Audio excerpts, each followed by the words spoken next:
Irmãos amados, a paz do Senhor. Para mim é um grande prazer estar aqui mais uma vez com os irmãos. Nossa finalidade aqui é compartilhar um pouco da palavra do Senhor nosso Deus. Estamos nessa sequência de 26 aulas para novos convertidos e hoje chegamos aqui na aula de número 4, onde vamos falar sobre a igreja. Quero ler aqui com os irmãos Efésios capítulo 2, versículo 19. Nos diz assim: assim que já não sois estrangeiros, nem forasteiros, mas concidadãos dos santos e da família de Deus. Paulo, então, orientando a igreja que estava na cidade de Éfeso, deixa bem claro que uma vez que cremos em Cristo de todo o coração, passamos pelo ato da regeneração, que é o novo nascimento. Nesse momento somos inseridos ao corpo de Cristo e inicia-se um processo de santificação. Nós que estávamos longe de Deus, nós que estávamos sem Deus, por estar sem Deus, estar sem paz e sem salvação, agora não somos mais estrangeiros, não somos mais forasteiros. Nós agora não somos mais um desconhecido, um inimigo. Nós somos agora concidadãos dos santos. Pertencemos à família de Deus. Somos filhos de Deus por adoção. Quando Paulo trata da doutrina da adoção, o contexto onde ele trata desse assunto, o filho adotivo desfrutava de todos os privilégios de um filho legítimo. Significa que nós desfrutamos de todos os privilégios de um filho legítimo. Somos herdeiros de Deus e co-herdeiros com o nosso Senhor e Salvador Jesus Cristo. Então, nós que antes éramos estrangeiro e forasteiro, estávamos distante de Deus, alheio também, tudo que concerne ao nosso Deus, agora, uma vez que fomos justificados, que a justiça de Cristo nos foi imputada, porque cremos nele, em Jesus de todo o coração, nós desfrutamos de paz com Deus e estamos perto de Deus. Assim como Enoque, assim como Noé, andamos com Deus, estamos alinhados com Deus, temos sintonia com Deus, relacionamento com Deus. Isso é cristianismo. Religião sem relacionamento com Deus é veneno. Mas hoje, irmãos, Cristo nos garantiu essa intimidade com Deus Pai. Jesus é o único mediador entre Deus e nós. Através de Cristo, nós temos acesso ao Santo dos Santos, irmãos. A Deus, temos acesso ao próprio Deus diariamente, diuturnamente, constantemente. E, em determinado sentido, nesse momento, nós estamos lá na eternidade com Ele. É claro que não estamos na totalidade, porque ainda estamos nesse tabernáculo corruptível e mortal. Estaremos em todo o nosso ser, nossa plenitude, quando isso que é corruptível se revestir da incorruptibilidade. Isto que é mortal, o nosso corpo se revestir de imortabilidade. Porém, em espírito, estamos lá nas regiões celestiais com Cristo. Cristo, irmãos, ele nos garantiu essa liberdade de adentrarmos a presença de Deus com confiança, com cabeça erguida e estribado no sangue da nova aliança, no sangue limpo, puro, purificador de nosso Senhor e Salvador Jesus Cristo. Então, Paulo aqui está doutrinando a igreja do primeiro século que estava ali na cidade de Éfeso e está nos doutrinando hoje no contexto odierno, nos dias atuais, a igreja do século 21. Nós, irmãos, temos Deus como nosso Pai. Ele é o nosso Senhor. Ele é o nosso Salvador. Ele nos amou primeiro. Ele nos amou com amor eterno e fez essa obra preciosa, irmãos, na nossa vida. Nós que entendemos as boas novas do reino, a boa notícia de salvação e atendemos o chamado, aqui estamos e não somos mais estrangeiros, não somos mais forasteiros, mas concidadão dos santos e da família de Deus. Irmãos, em nenhum lugar dos mais de 31 mil versículos bíblico que forma o cânon sagrado, a vara de medir o Antigo e o Novo Testamento, os 66 livros inspirados por Deus, diz que nós somos santarrões. Não somos santarrões. Porém, a Bíblia deixa bem claro que somos santos. Paulo, por exemplo, o mesmo apóstolo, escrevendo a mesma igreja que estava na cidade de Éfeso, ele diz: aos santos que estão em Éfeso. Tem uma instituição religiosa que de tempo em tempo canoniza alguns e tem alguns como santo. Aqui no cristianismo não. No cristianismo, todos nós cristãos que cremos em Cristo de todo o coração somos chamados santos. A palavra santo tem por definição separado desse sistema influenciado pelo príncipe da potestade do ar e separado para Deus, separado desse sistema influenciado pelo príncipe da potestade do ar e, uma vez arrancado desse sistema, estamos separados para o serviço de Deus, para servi-lo voluntariamente, por gratidão, por tudo aquilo que Ele, o próprio Deus, já fez por cada um de nós. Irmãos, e não foi pouca coisa que o nosso Deus fez por nós. Então agora, irmãos, como co-cidadão dos santos e da família de Deus, nós precisamos, cada um de nós, irmãos, com o coração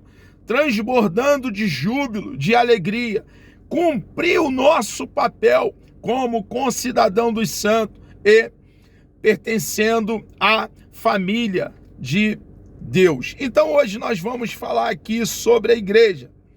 Agora você faz parte da igreja. A igreja aqui que ele está fazendo referência é a igreja espiritual, mística, o corpo de Cristo, que temos por Cristo por cabeça do corpo e salvador do corpo, que é a sua própria igreja. A igreja mística, a igreja espiritual, é composta de todos aqueles que nasceram de novo, aqueles que creem em Cristo de todo o coração e através dos seus atos, das suas atitudes, das suas ações, através das suas obras, deixam bem claro que tiveram vida radicalmente, completamente, totalmente modificada. Porque cristianismo não é um adendo à vida pregressa, à vida que tínhamos antes. Não é um acréscimo, uma continuidade. Houve uma ruptura. Nós nascemos de novo, irmãos. Somos uma nova criatura. E pertencendo à igreja, irmãos, agora, fazendo parte da igreja, pois não apenas recebemos a salvação oferecida por Cristo, mas também foi incluído em sua família. Recebemos a salvação, que ficou claro na aula anterior, e também fomos incluídos à família de Deus, à igreja. A palavra igreja, nesta lição, não está restrita à Assembleia de Deus ou qualquer outra denominação, nem ao local onde nós frequentamos os cultos, Depois do plano idealizado por Deus, o que nós falamos na aula anterior, para salvar os homens, observe que o plano foi elaborado, idealizado, escrito por Deus, e Deus elaborou e pôs em execução o plano de salvação. O mérito, a honra, a glória, o enaltecimento pertence totalmente a Ele, a Deus. Importa que Ele cresça e que diminuamos. A igreja é a proposta mais inteligente da divindade. Então, nós que fomos alcançados pela graça de Deus mediante a fé, agora, irmãos, vamos entender que pertencemos à família de Deus. Somos co-cidadão dos santos. Hoje somos, então, igreja. Aqueles que seriam salvos formariam um corpo, irmãos.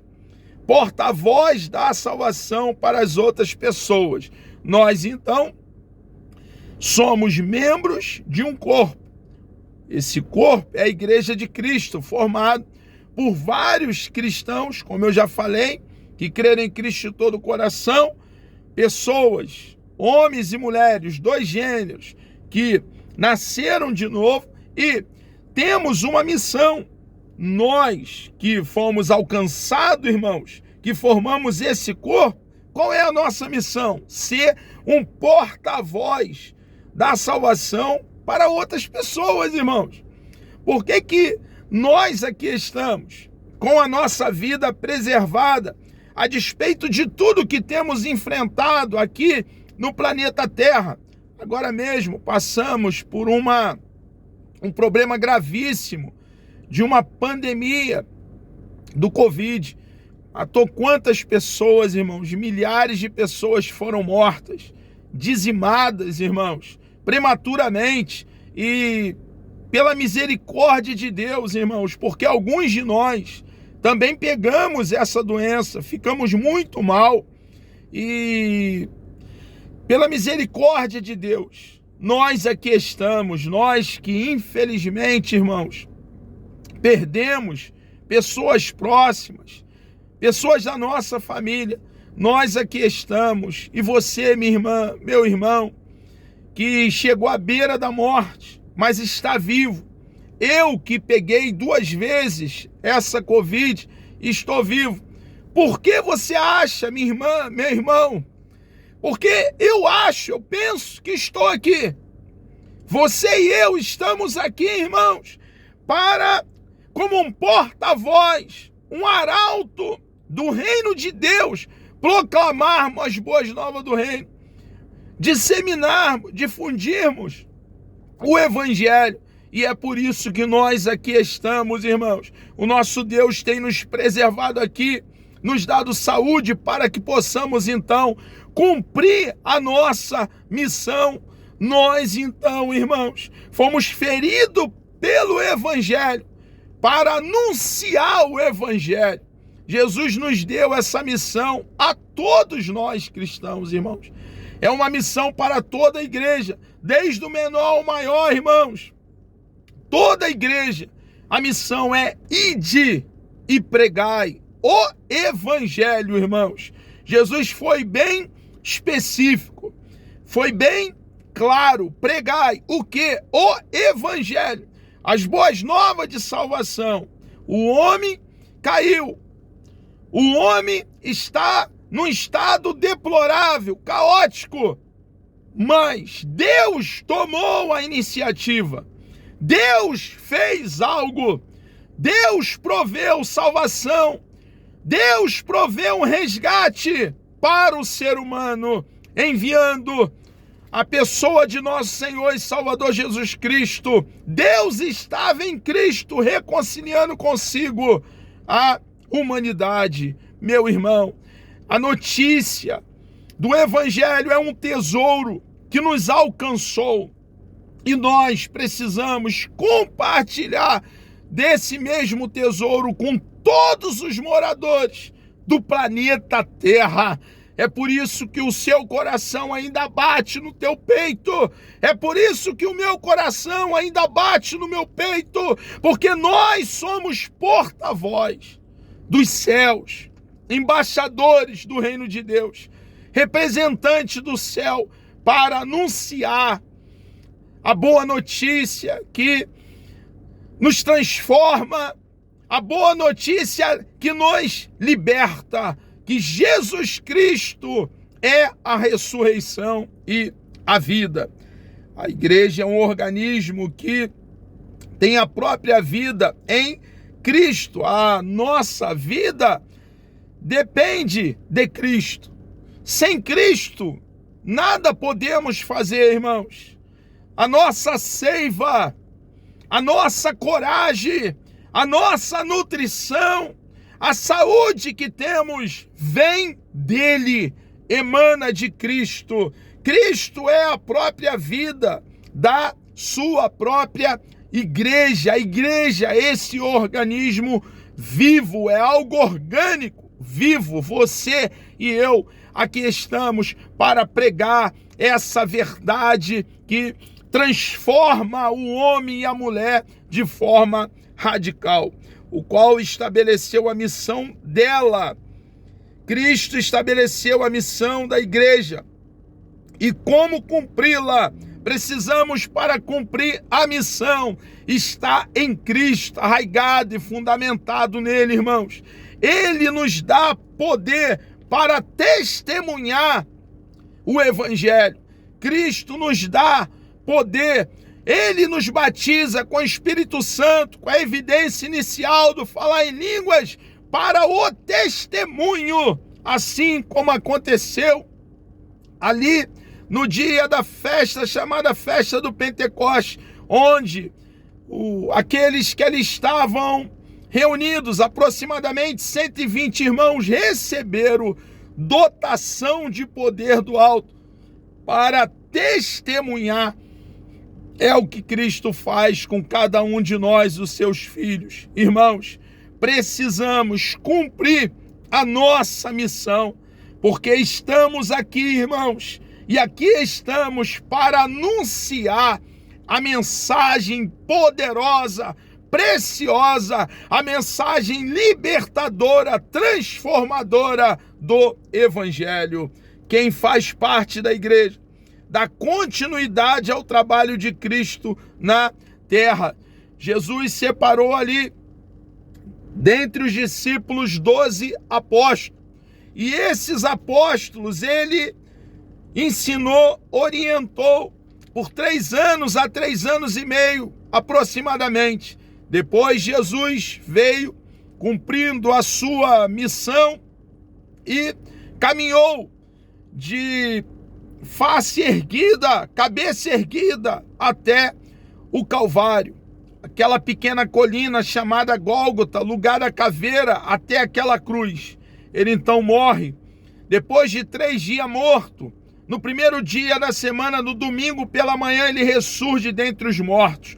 Passa, depois de ressurreto, 40 dias aqui, dando instruções então a esses discípulos, aos apóstolos que ele escolhera. Meu irmão, depois dos 40 dias, Jesus é assunto ao céu, mas ele deixa aqui os apóstolos, deixa aqui os discípulos para darem continuidade ao que ele iniciou. Eles não prevaricaram, eles não faltaram ao dever, pelo contrário, eles cumpriram a sua missão de proclamar como arauto as boas novas do reino. E é por isso, irmãos, que você, minha irmã, meu irmão, nós estamos aqui.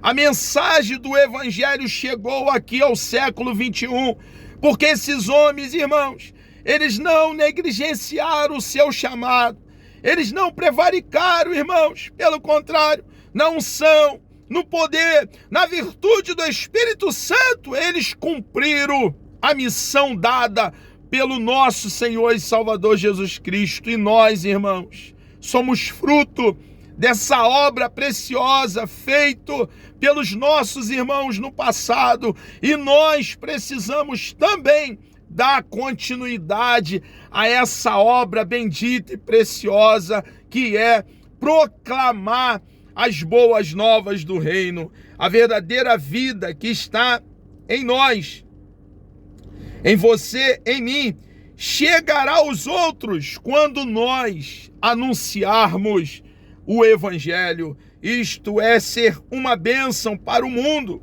para a humanidade. Ninguém recebeu a salvação simplesmente para ser salvo. 1000 vezes não, irmãos. Não pode estacar em nós, irmãos.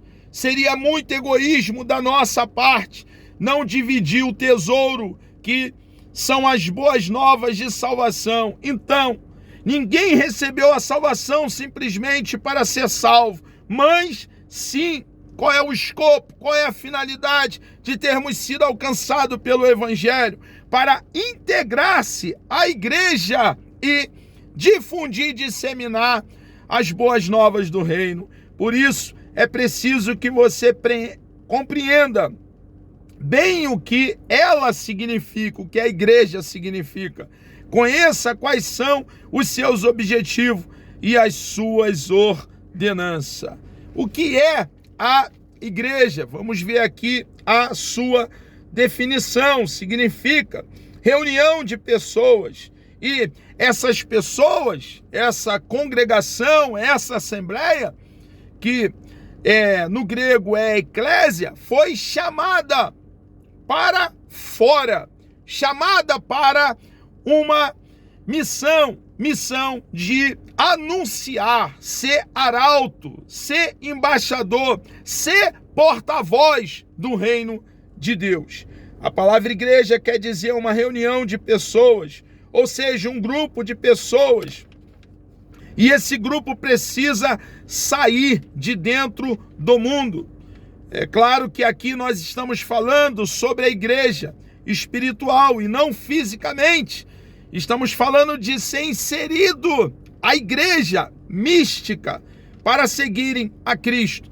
Por que eu estou aqui salientando, ressaltando essa verdade? Porque nós não estamos aqui falando de uma denominação, Assembleia de Deus, Igreja Batista, Congregacional, Metodista, Presbiteriana, ou algumas comunidades evangélicas, outras que eu não lembro para mencionar aqui. Não, irmãos.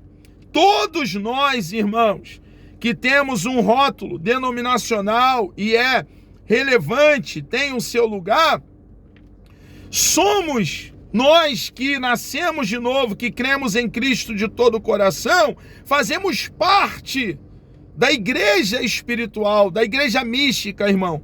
Quando Jesus vir arrebatar a sua igreja, ele vai pegar um pouco na Assembleia de Deus, um povo dele, na Igreja Batista, na Presbiteriana, na Metodista, na Congregacional, nas comunidades evangélicas e muitas outras denominações. É essa igreja mística, o povo de Jesus, que nasceu de novo, foi inserido ao corpo de Cristo e está em um processo de santificação.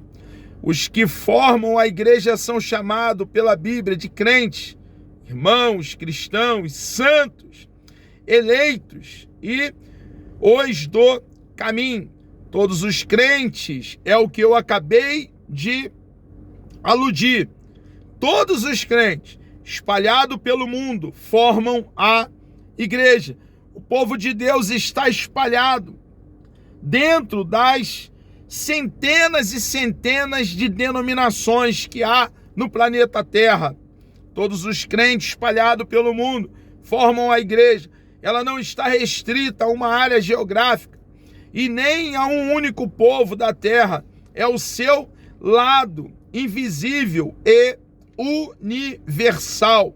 Embora a palavra igreja seja empregada em primeiro lugar para descrever a totalidade de crentes que vivem em todo o mundo, espalhado no planeta Terra, você pode usá-la também para se referir aos cristãos de um determinado lugar, isto é, a igreja local. Então, podemos também nos referir à Igreja Assembleia de Deus, a Batista, Congregacional, Presbiteriana, a Metodista, as várias comunidades evangélicas e muitas outras denominações, mais a igreja local. Os símbolos, irmãos, que nós encontramos na Bíblia para definir a igreja. O primeiro símbolo é o corpo. A igreja, ela é tida como um corpo, o corpo de Cristo. E como um corpo, o corpo compõe vários membros. E todos os membros desse corpo são importantes, cumpre a sua missão, o seu papel. E quando acontece dessa forma, cada membro do nosso corpo físico, fazendo aí uma analogia, trabalham com perfeição, o corpo se mantém saudável.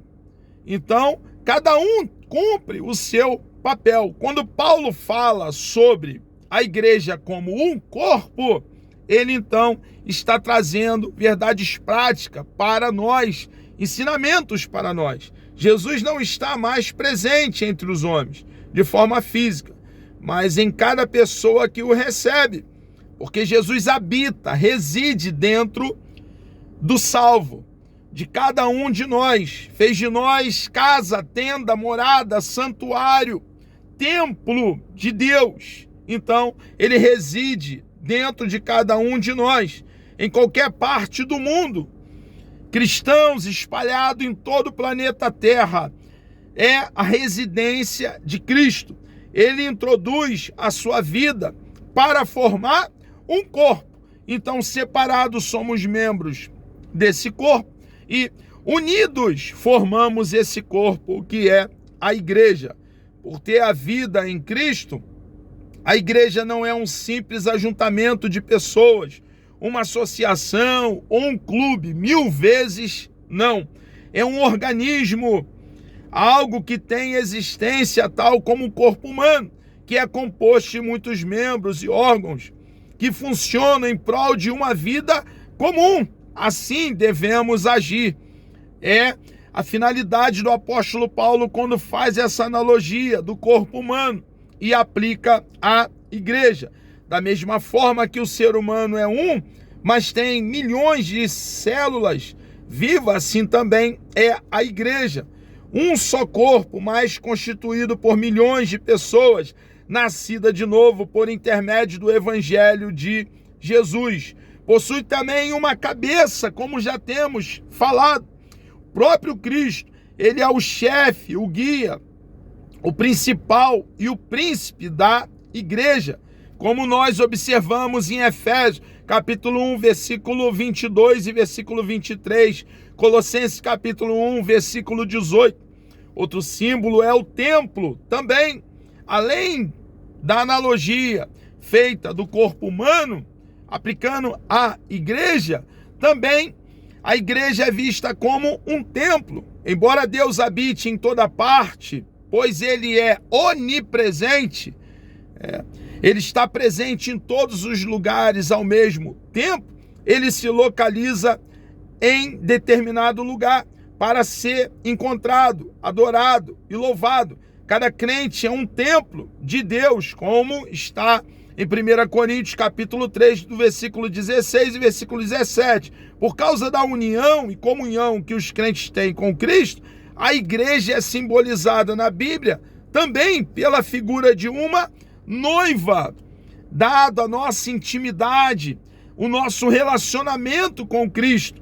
Cristo é o noivo, nós somos a noiva. Cristo é o esposo, nós, a igreja, na sua totalidade, na coletividade, é a esposa. Em 2 Coríntios capítulo 11, versículo 2, Paulo afirma que preparara os crentes de Corinto para os apresentar como uma virgem pura a um marido, a saber, a Cristo. Paulo tinha esse cuidado, irmãos, de doutrinar a igreja, de ensinar a igreja biblicamente, de educar a igreja biblicamente, para que a noiva permanecesse virgem para o encontro do noivo, irmãos. É a nossa responsabilidade, é o motivo pelo qual aqui estamos, para doutrinar, educar a igreja, a virgem, para que ela permaneça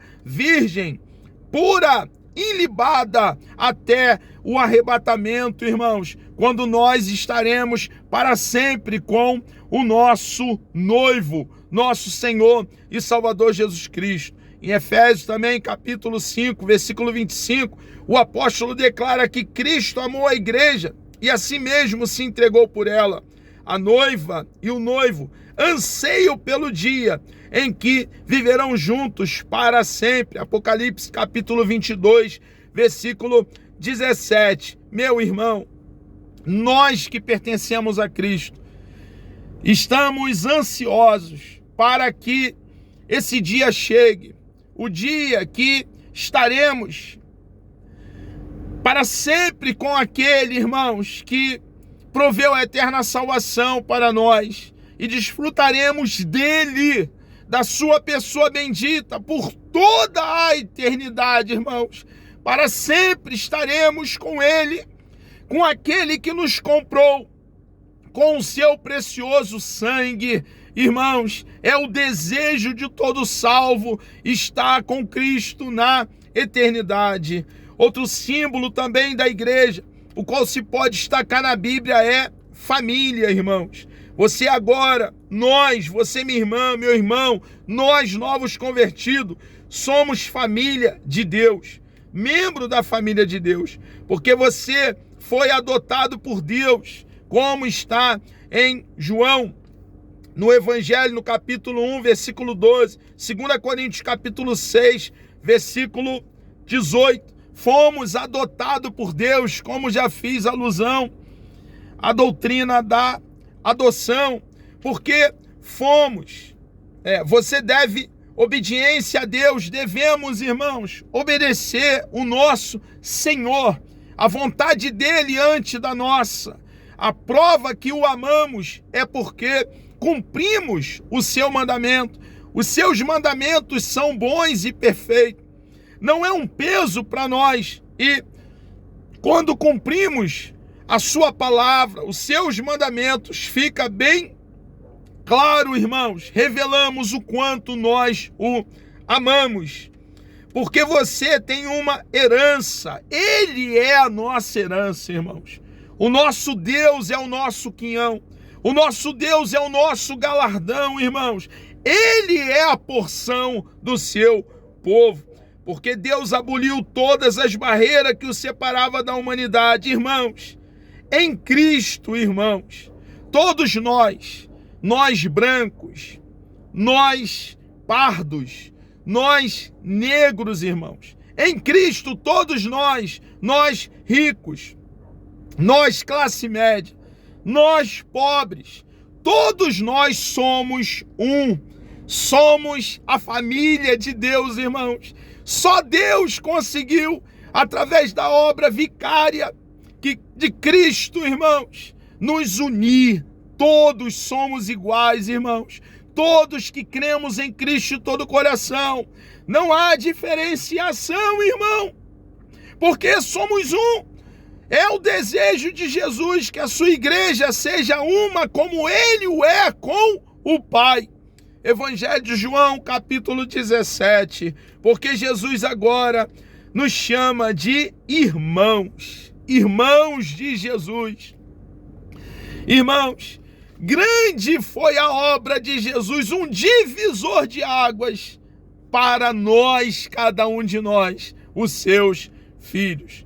Qual é o objetivo da igreja então, irmãos? Evangelizar todos os moradores do planeta Terra. Qual é então o objetivo da igreja? É um lugar para o crente cultuar a Deus, irmãos. Um lugar onde nós adoramos a Deus. A igreja local é um lugar onde nós ouvimos a palavra de Deus, recebemos instrução, examinamos o rolo sagrado, as sagradas letras. A igreja, irmãos, qual o objetivo? É um lugar para o crente praticar a mordomia. Tudo que você possui não lhe pertence. Salmo 24, versículo 1. Por isso não tem mais o direito de fazer o que quer, irmãos. Temos um dono que nos resgatou do mercado de escravo. Não nos pertencemos a nós mesmos, pertencemos a Ele.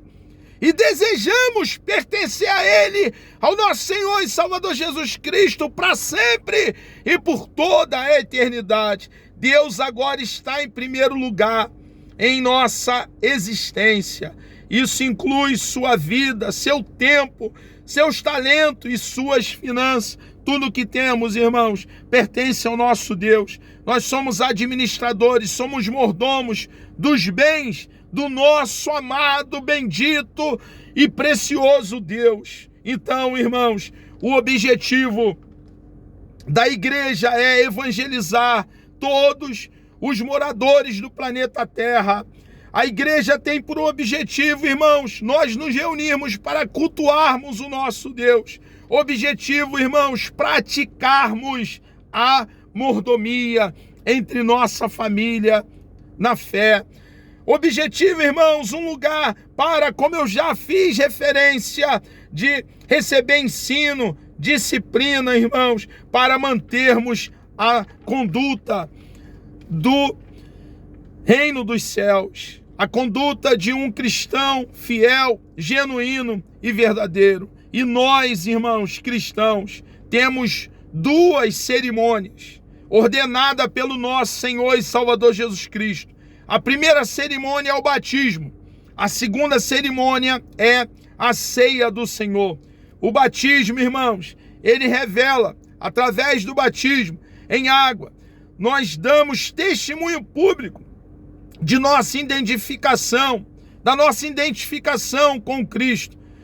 Damos testemunho público da nossa nova vida iniciada a partir da conversão. Então, o batismo é um símbolo de uma conversão anterior, de um nascer de novo, de um novo nascimento, de uma regeneração que já aconteceu.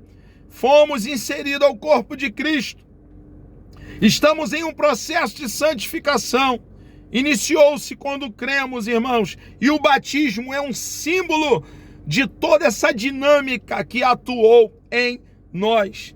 É o sinal exterior, o qual mostra que morremos para o mundo e nascemos para Deus. Cada um de nós repete de modo espiritual o que aconteceu com Cristo. Cristo morreu e também ressurgiu dentre os mortos, e ressurgiu dentre os mortos para a imortalidade.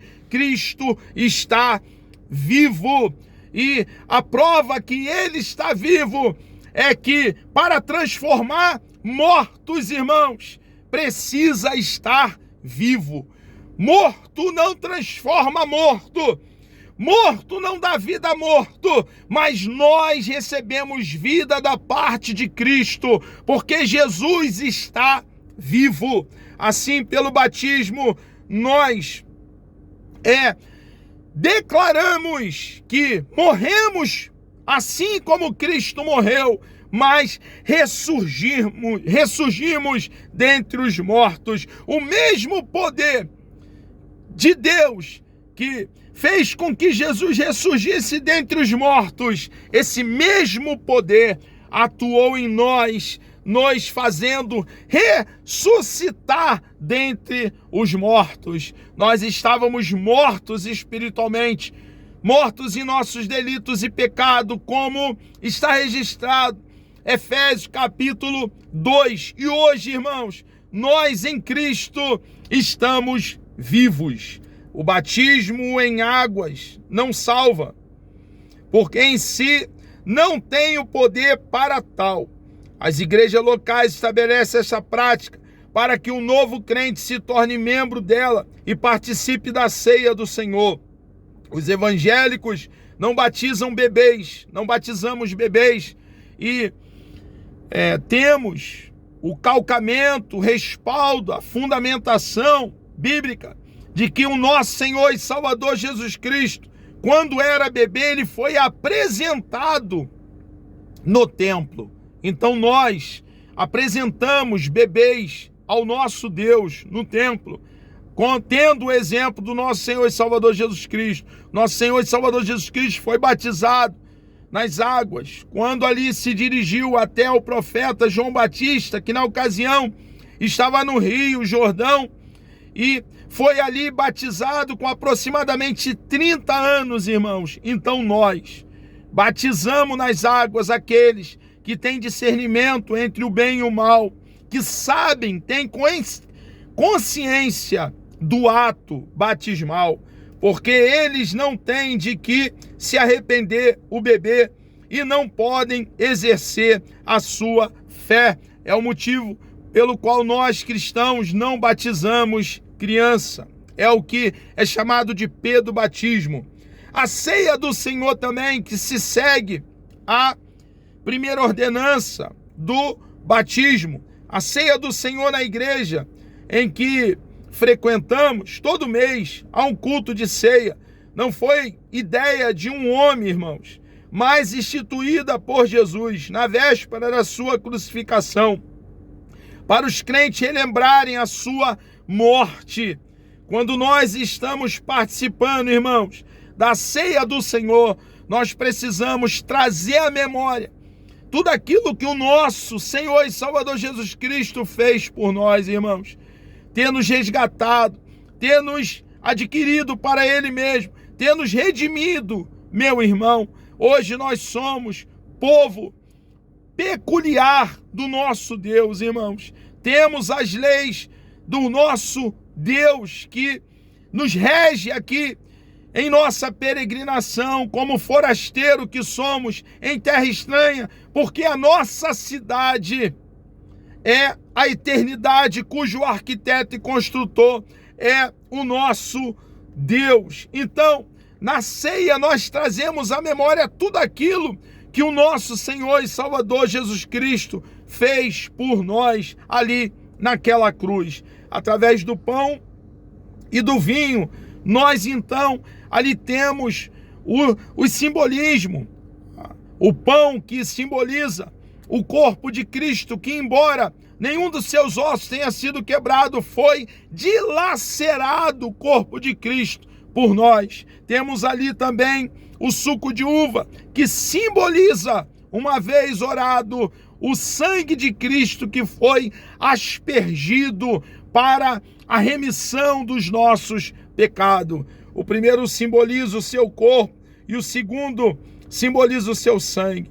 Não somente para lembrar a sua morte vitoriosa, mas os crentes tomam a ceia para anunciar, além de trazermos à memória o plano redentor, o plano de salvação, elaborado e escrito por Deus Pai, antes da fundação do mundo.